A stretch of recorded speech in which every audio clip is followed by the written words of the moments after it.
हो, बेरी बेरी बेटा के तिलक नाही चढ़ेला हो, जनलाई जगा सन सारा है, जनलाई जगा सन सारा है। हमनी के नारिया हसई हनाया दुआदी, हमनी के नारिया हसई हनाया दुआदी, करली हमना में बिचारा है, करली हमना में बिचारा है।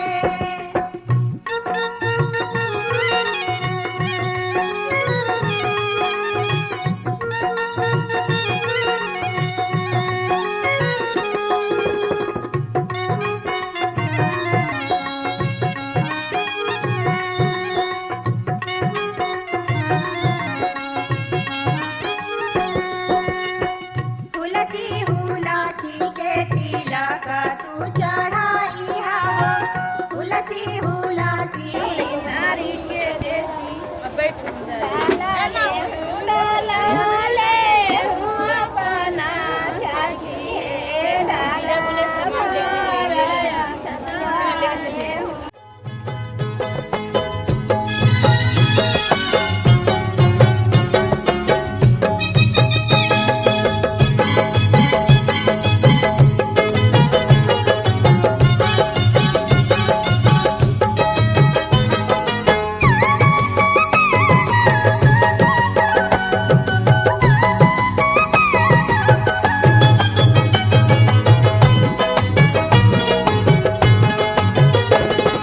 हाथे में चाउर लेके गरवा हसुलिया निकालेली, हाथे में चाउर लेके गरवा हसुलिया निकालेली, हमर भौजी रसीली चुमावेली, हमर भौजी रसीली चुमावेली। अरे गाँव सुन तो ऐसे तो गा के माइक खार दे बुझा।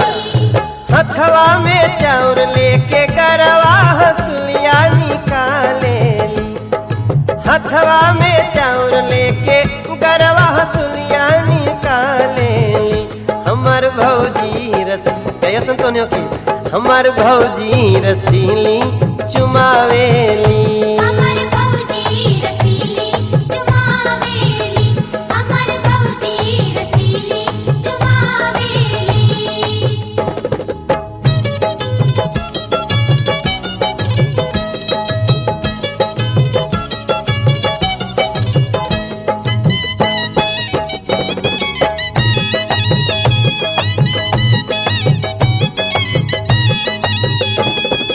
अम्मा लुटावेली हाथे के कंगना,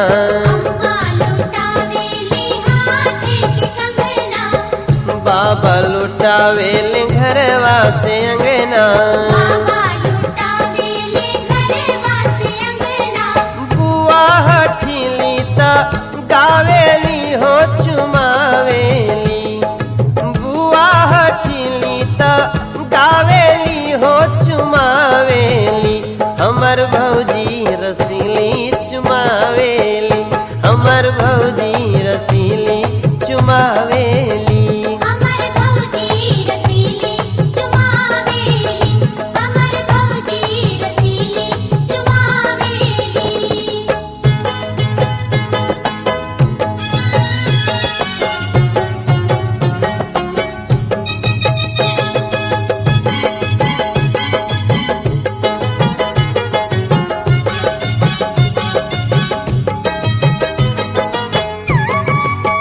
अरे भाई आपको गावा नहीं खाली हितई करे वालू का है, गावा से तो बड़ा गवैया बने लो, गावा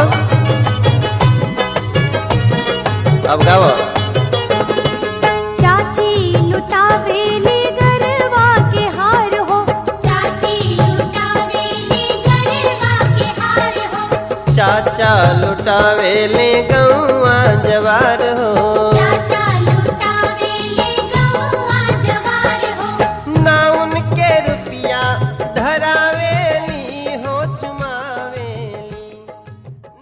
आपलं तर ते मागायला विचार हा ते गोर लागला।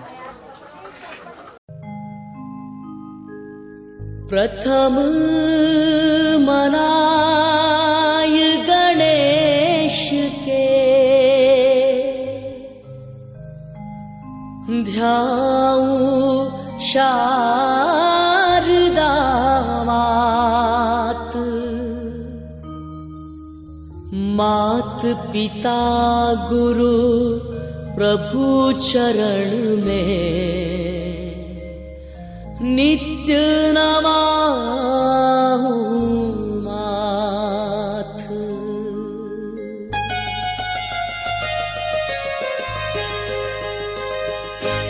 गजानंद महाराज पधारो, कीर्तन की तैयारी है।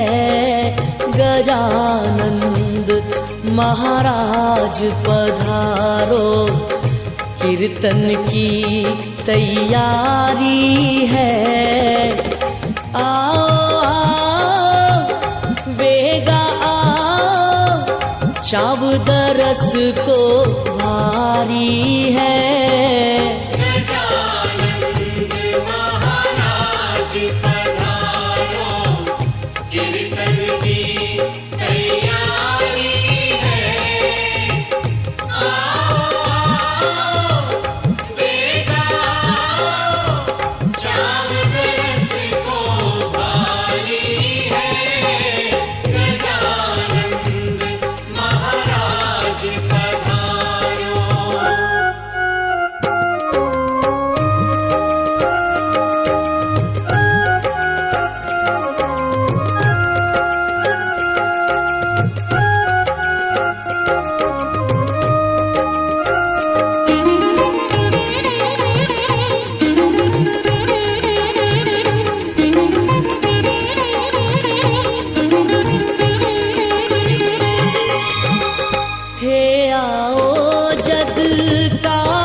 भंवरगढ़ वाला सुन लो, चिंता माने लागी है।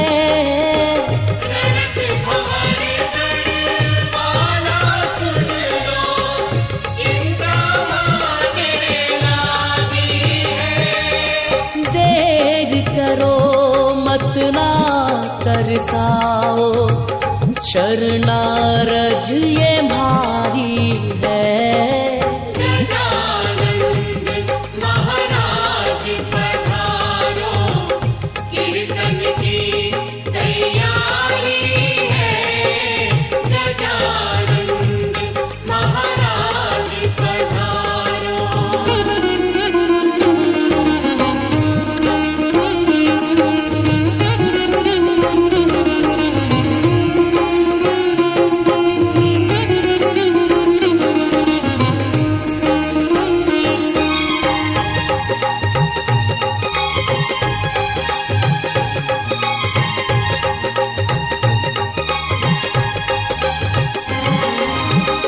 रिद्धि सिद्धि संग अविनायक, देव दरस थारा भगताने।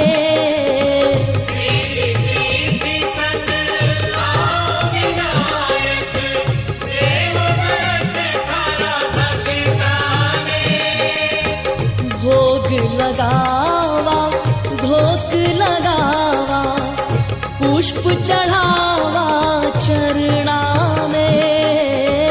भोग लगावा धोक लगावा, पुष्प चढ़ावा चरणा में। वो गजानंद थारा हाथा में, अब तो लाज हमारी है।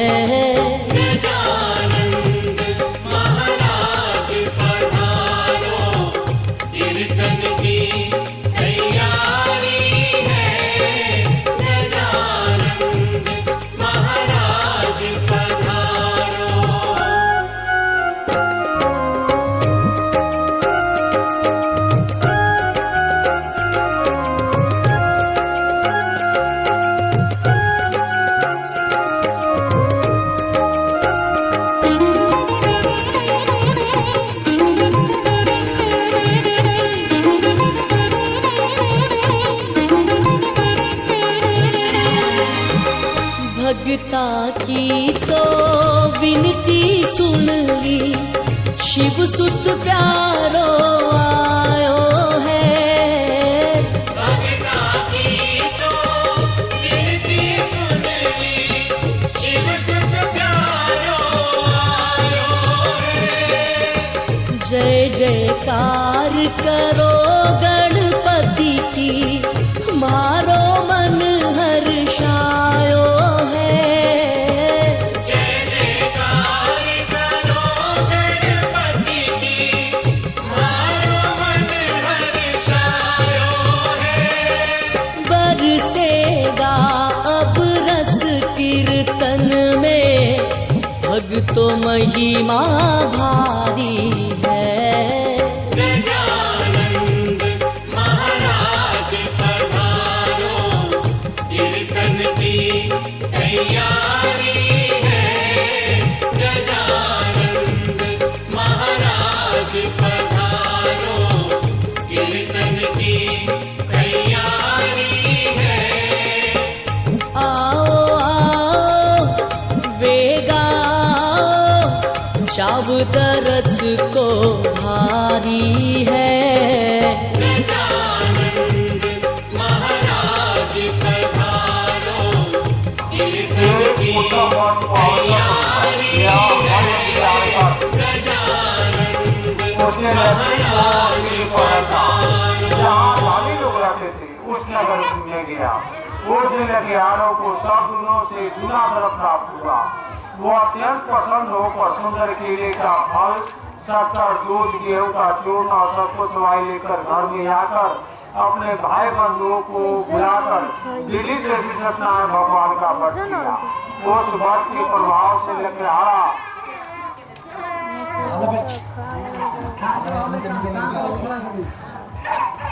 जब मेरा धान को युक्त हो गया, इस लोक में सुख पाकर और में सतलोक को चला गया।